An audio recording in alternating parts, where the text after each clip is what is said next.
we're going to start a new chapter, chapter 15. This is dealing with drug dependence.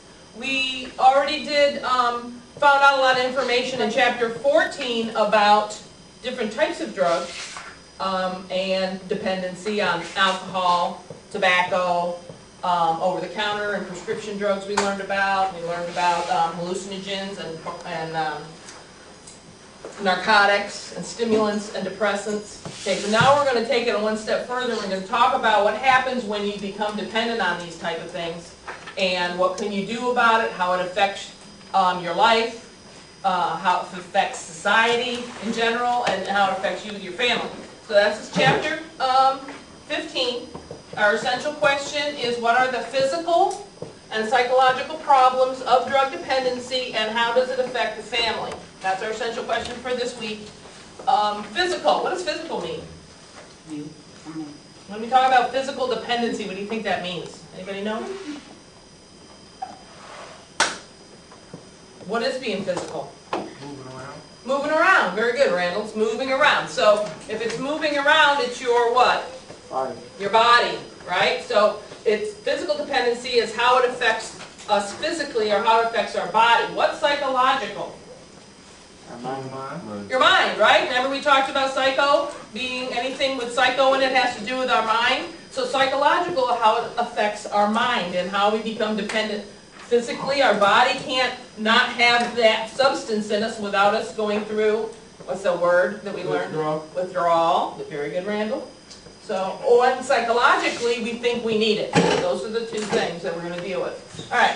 One of the only vocabulary word for this particular lesson is enabling. Does anybody know what that word means? Cut it on. Say it again, Randall. Cut it on. Turning it on. Turning it on? Yeah. No. Oh. No. Enabling. What if I say to you, I am going to enable you to take drugs by giving you money?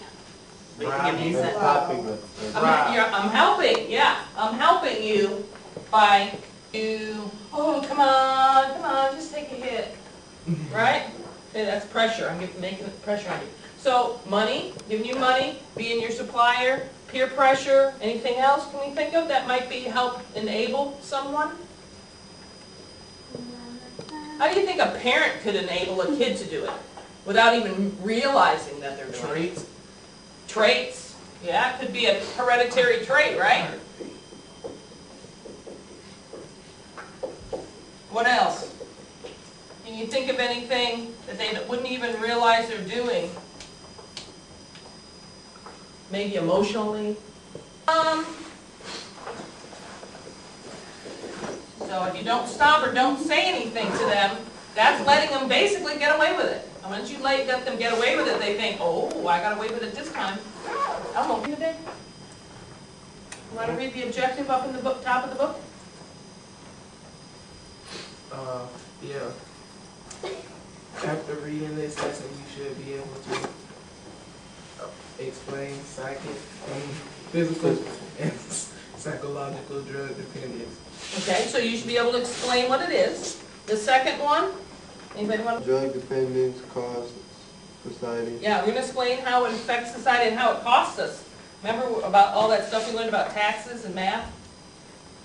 Okay, that's paying for people who may be on drugs and how to get them off. Those programs are usually paid by tax money that you pay in. So it does cost society. When you become dependent on a drug and you have to get cured or you need medical attention and you don't have insurance, the people pay. We the people pay. All right. People started realizing that doing marijuana was riskier than they had thought in the past. Because when I was a kid, when I was your age, you know, everything was dangerous, but marijuana wasn't too bad. You know, if you smoked marijuana, nothing really bad would happen. There was no psychological dependency. They always told us that was the one drug there was no psychological dependency towards. You could stop it whenever you wanted to, kind of a thing. You were going to get that addicted to it. So, and when they have found out over the years that's not necessarily true.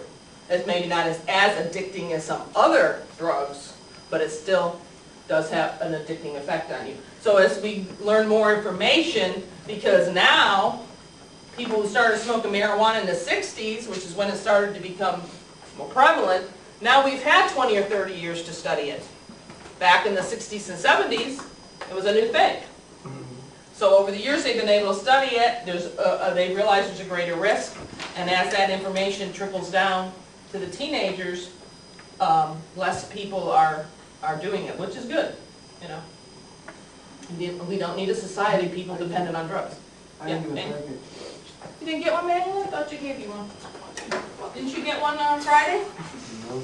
Okay, there you go. All right. We'll start our outline. What we're going to do is we'll read through each paragraph, and we'll see where we can find